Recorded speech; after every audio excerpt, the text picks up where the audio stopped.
Keď sa povie Spiš, tak sa každému Slovákovi, ale aj histórie znalému cudzincovi vybaví predovšetkým jeden z najkrajších, no rozhodne najväčší hrad v strednej Európe s prívlastkom Spišský. Spiš to však zďaleka nie je len história vtesaná do starovekých hradieb, či uličiek a domcov tak významných miest, akými sú Levoča alebo Spišská Nová Ves. Spiš je taktiež oblasť presiaknutá nenapodobiteľnou prírodnou panorámou. Región obohnaný koloritom štítov Vysokých Tatier, ktoré si podávajú ruku s malebnou krajinou slovenského raja. V tomto čarokrásnom prostredí, popredkávanom šumivými riavami, nepochopiteľnou krásou vodopádov, výhliadkovými plošinami a tiež mnohostranným športovým vyžitím nachádzame predovšetkým úprimnosťou, láskou a štedrosťou preplnené srdcia tunajších obyvateľov, ktorí po stáročia tvrdou prácou na nevždy úrodnej pôde písali svoju históriu.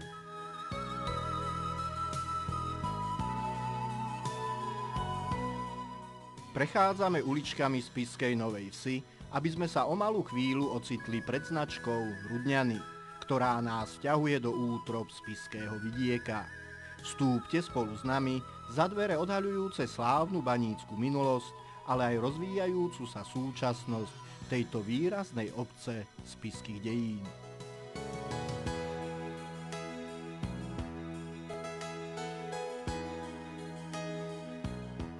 Koterbašský, terajší rudniansky kataster, odpradávna patril rodine Mariášovcov, ktorej sa pripisuje aj založenie obce spomínanej v úradných listinách z roku 1332. Vtedy ešte pod názvom Kuferbach. V 14. storočí bola stredobodom banskej činnosti na Spiši ťažba medi. Práve od nej, respektíve od Medeného potoka, bol názov obce odvodený. Neskôr sa podľa zmien majiteľov baní menil na Koperbach, Kuperbach, Keterbach a až po roku 1948 sa na návrh miestneho farára začalo používať pomenovanie Rudňany.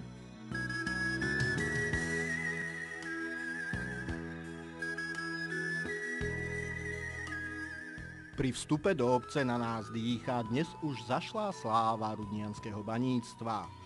V mnohých v súčasnosti už dávno opustených štôlach sa ťažila ruda obsahujúca zlato, striebro, meď a ostatné kovy.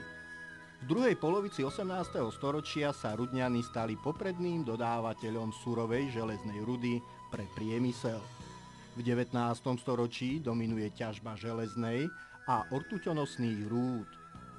Miestne bane boli v marci roku 1946 národnené a začlenené do národného podniku Železorudné bane. Vtedy zaznamenali aj svoj najväčší rozvoj s kapacitou ťažby 1 milión tón za rok. Slávna história baníctva v Rudňanoch však pomaly končí, o čom svedčí aj rapídny úbytok zamestnanosti, ktorý z takmer 2500 v roku 1990 poklesol na dnešných ani nie 150.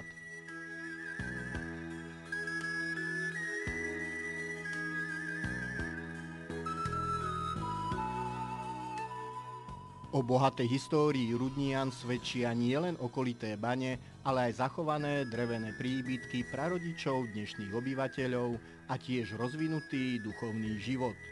Ako prichádzali za prácou do obce ľudia z rôznych kútov Slovenska, prinášali so sebou aj svoje vierovyznanie a tak je v tejto spišskej dedinke až 5 náboženských vyznaní.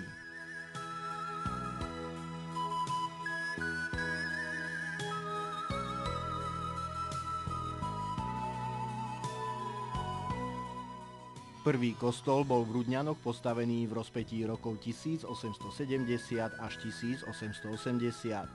Pôvodne bol drevený, zhotovený z jedľového dreva, ktoré spolu so smrekom prevažovalo v okolitých lesoch. Keďže starý drevený kostolík nevyhovoval, tak v roku 1941 bol predĺžený smerom k cintorínu. Nová prístavba bola murovaná so železobetónovou konštrukciou. Kostolná väža sa zvýšila o 4 metre, pričom strecha prešla úplnou rekonštrukciou. 15. septembra v roku 1946 sa konala posviacka nových zvonov, ktoré boli pre rudniansku farnosť odliaté firmou Kovolit. V roku 1994 bola k farnosti Rudňany pridelená filiálka Matejovce nad Hornádom. Patrónom farnosti je svätý Klement, tretí nástupca apoštola Petra na pápežskom stolci.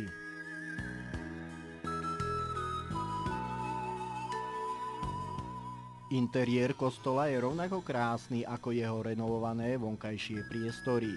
Dominuje mu majestátny oltár, náprotivkom ktorého je nie menej ohurujúci orgán. Ten bol v roku 1996 opravený, takže jeho malebné melódie plné pokory a duchovnej čistoty sprevádzajú veriacich, ale aj turistov pri návšteve tohto Božieho stánku.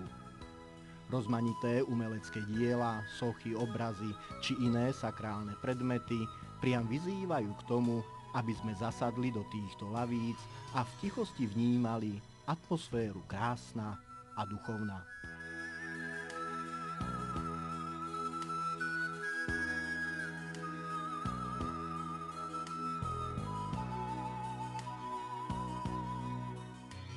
V blízkosti kostola sa nachádza aj jeden z 5 cintorínov obce.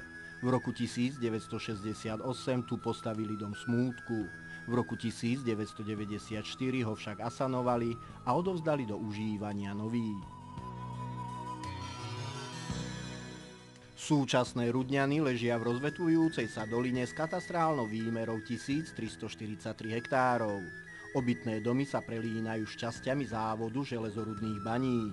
Obec pozostáva z niekoľkých častí, pričom charakter osídlenia sa v nich značne líši.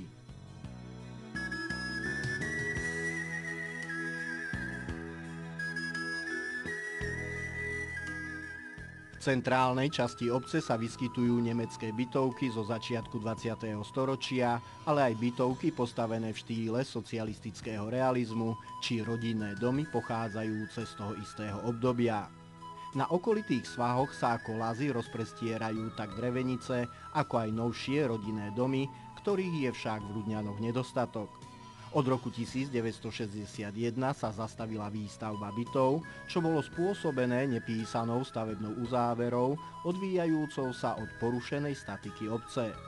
V roku 1970 vyhlásil bývalý okresný národný výbor Rudňany za neperspektívne, čím bola celá bytová výstavba presunutá do neďalekej Spišskej Novej Vsi.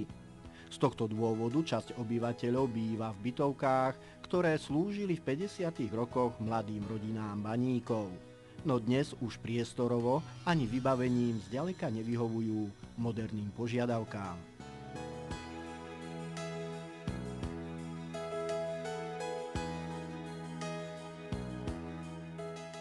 O zmenu týchto pomerov sa snaží obecný úrad, ktorému velí pán starosta Miroslav Bliščan.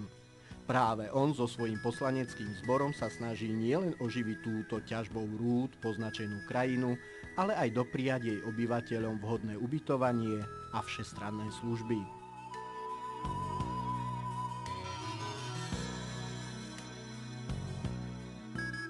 O starostlivosti svedčí vzorne upravený areál obecného úradu, ktorému dominujú 3 kamenné plastiky, do ktorých je vsadený obecný erb, patron farnosti svätý Klement a tiež pamätná tabuľa vzdávajúca hold padlým hrdinom druhej svetovej vojny.